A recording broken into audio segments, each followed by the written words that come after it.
சௌசௌ சட்னிக்கு தேவையான பொருள்: தோல் நீக்கி அரிஞ்சு இனிமேல் கட் பண்ணி வைக்கணும். தக்காளி என்னடா சின்னதாக இருக்குன்னு நினைக்காதீங்க. அது தோட்டத்தில் விளைஞ்ச தக்காளி, அதனால் வேஸ்ட் ஆகக்கூடாதுன்னு சின்ன சின்னதாக இருந்தாலும் பரவாயில்லன்னு நான் எடுத்திருக்கேன். உங்களுக்கு தேவையான அளவுக்கு தக்காளி எடுத்துக்குவாங்க. 3 டேபிள் ஸ்பூன் எண்ணெய் விட்டுருக்கோம். எண்ணெய் காஞ்சதும் இஞ்சி பூண்டு போட்டு ஃபஸ்ட்டு வதக்குங்க. இது மாதிரி நல்லா எண்ணெயிலேயே இஞ்சியும் பூண்டும் நல்லா வதங்கட்டும். இது மாதிரி நல்லா வதங்கினதும் கலராக கோல்டன் கலர் வந்துச்சு பாருங்கள். அப்போ வெங்காயத்தை போட்டு நல்லா வதக்குங்க. வெங்காயத்தை போட்டு இப்படி நல்லா வதக்கிட்டு, அப்புறமா எங்கள் பிள்ளைங்க காரம் சாப்பிடாதுங்க, அதனால் காரம் இல்லாத மிளகா ஒரு 5 மிளகா போட்டிருக்கிறேன்.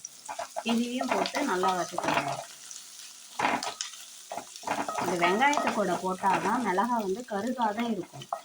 இல்லைன்னா கருப்பாக இருக்கும், சட்னி கலர்ஃபுல்லாக இருக்காது.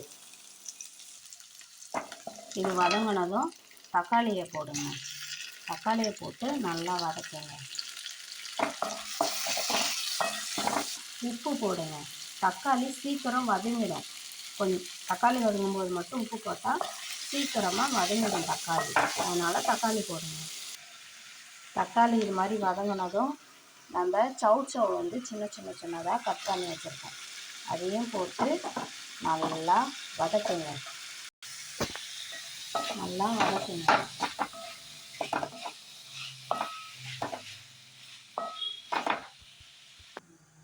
இது மாதிரி நல்லா வதக்கினதுக்கப்புறம் ஆற வச்சு அரைக்கணும்.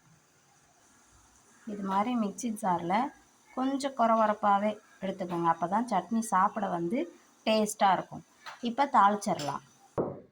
1 டேபிள் ஸ்பூன் எண்ணெய், 1 டேபிள் ஸ்பூன் கடுகு போட்டு நல்லா கடுகு பொரிஞ்சதும் தாளித்து கொட்டிடணும்.